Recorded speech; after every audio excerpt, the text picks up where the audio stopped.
Ya, assalamualaikum warahmatullahi wabarakatuh. Selamat pagi ya. Salam subuh.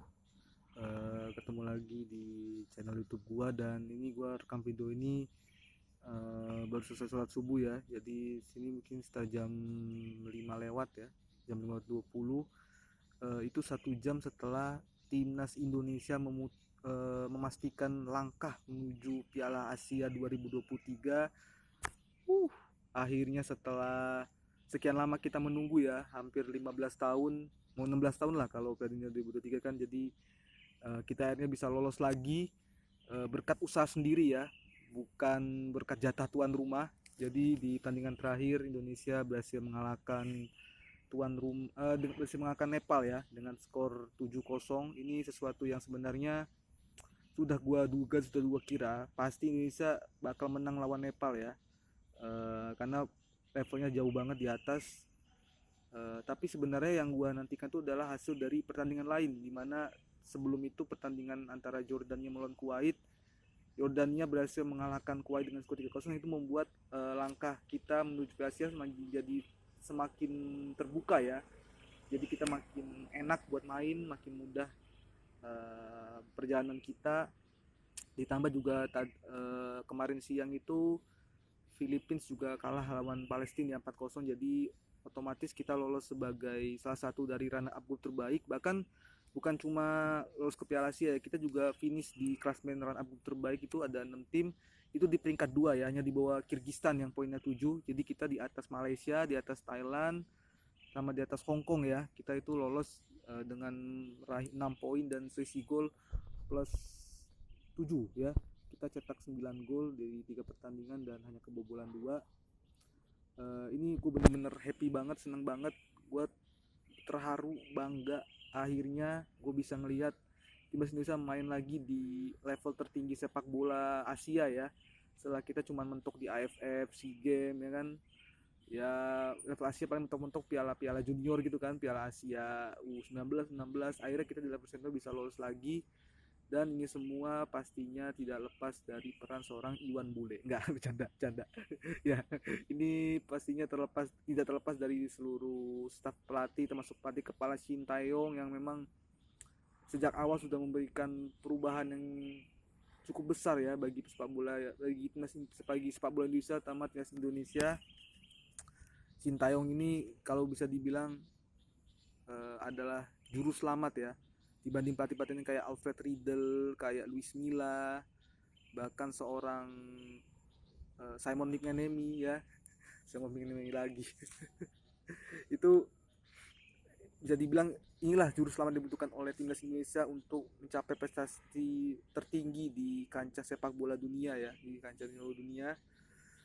Sebelumnya kan memang banyak sekali nih yang skeptis, yang pesimis, masuk gua ya awalnya. Jadi pada saat pertama diundi lawan Kuwait sama Yordania ya, banyak orang yang mengira bahwa ya kita pasti kalah lawan Kuwait, kita pasti kalah lawan Yordania karena memang level mereka di atas kita.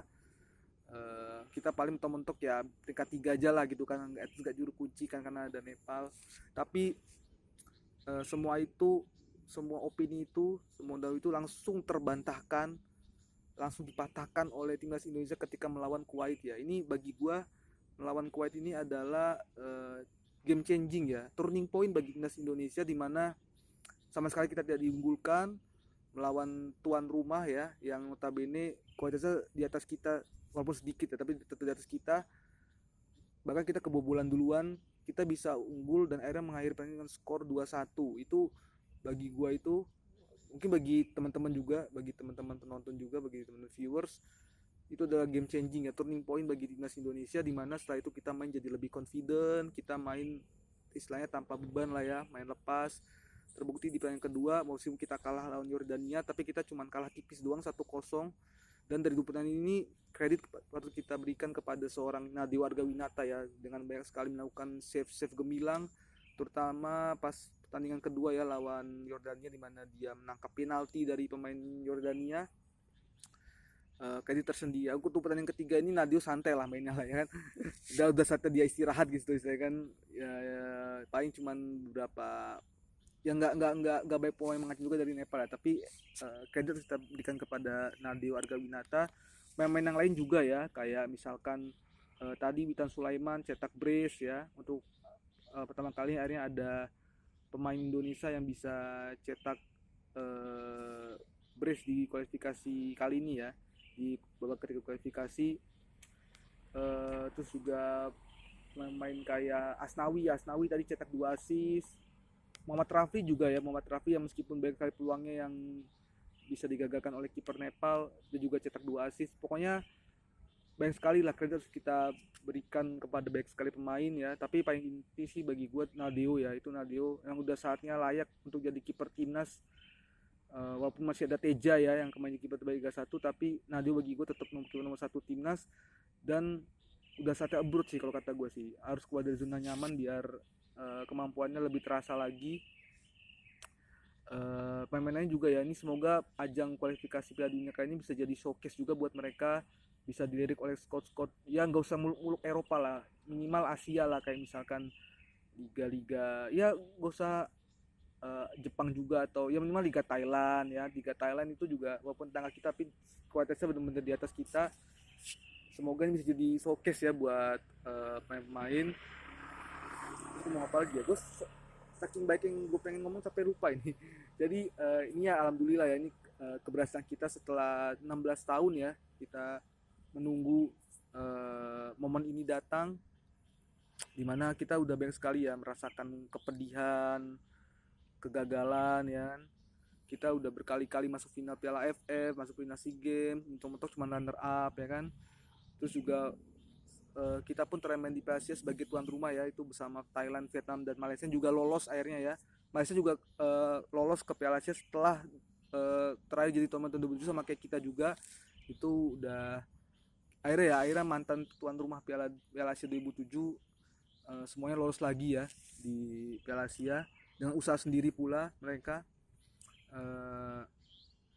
Ya setelah kita tuan rumah Piala Asia 2007, setelah kita banyak sekali lah ya masalah-masalah yang mendera ya waktu itu kan, ya dualisme lah gitu kan waktu 2012.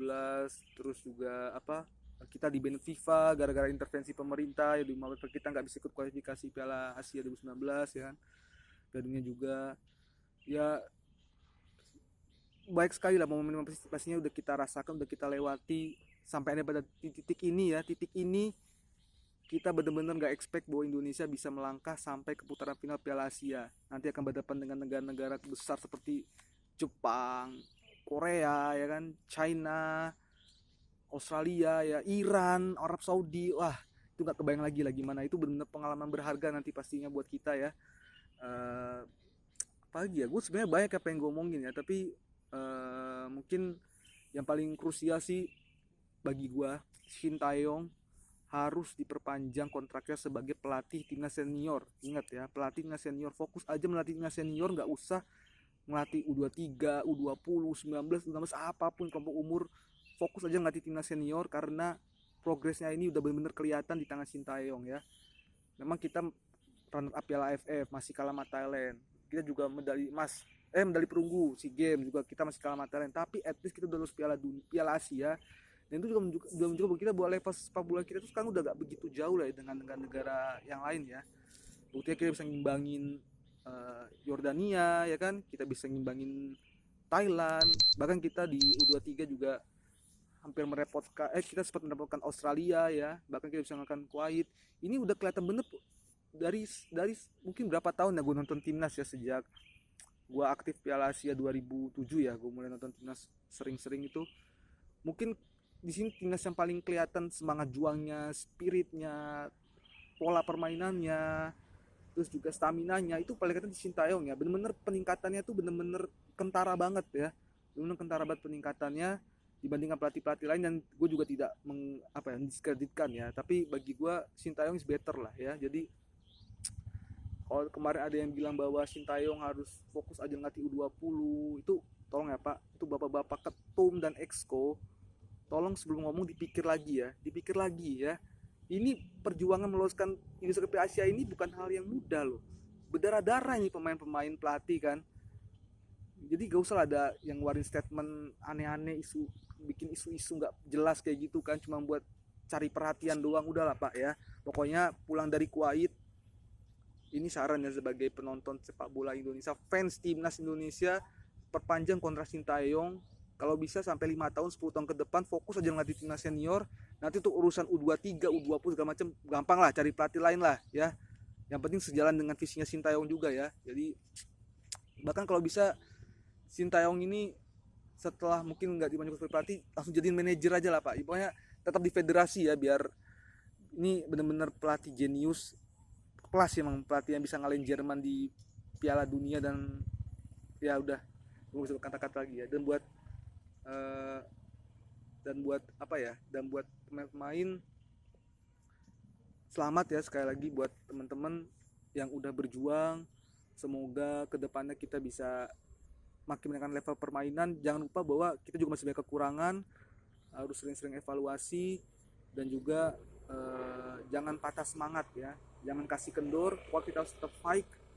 Dan kalau bisa kita harus buat kita, kalau bisa ya, tidak mengharuskan, tapi kalau bisa kita bikin kejutan lagi lah ya, sama kayak kualifikasi kemarin lah ya. Jadi gue mengucapkan selamat sekali lagi buat timnas Indonesia. Semoga kedepannya perjalanan semakin panjang. Dan satu lagi gue pengen ngomong, jadi karena Indonesia lolos Piala Asia ini mungkin bisa meyakinkan para pemain-pemain keturunan juga ya yang ada. Kemarin kan kita udah hampir berhasil naturalisasi Jordi Amat, Sandi Was, Sempati Nama. Mungkin bisa jadi setelah ini pemain Belanda yang gak dapat kesempatan di timnas Belanda atau yang udah main timnas Belanda bisa ikutan gabung timnas ya. Bahkan kalau bisa Emil Audero, kiper Italia itu yang lahir di Mataram, itu bisa juga diajak digabung dibujuk, karena ini event besar. Piala Asia ini bukan kaleng-kaleng ya. Bagi mereka yang nggak bisa main di negara kelahirannya, mungkin bisa main di Indonesia, tetap bisa fight ya buat berjuang buat timnas. Dengan itu kekuatannya bakal makin bertambah lah ya, bakal makin kuat. Dan sekali lagi gue ucapkan selamat buat Indonesia.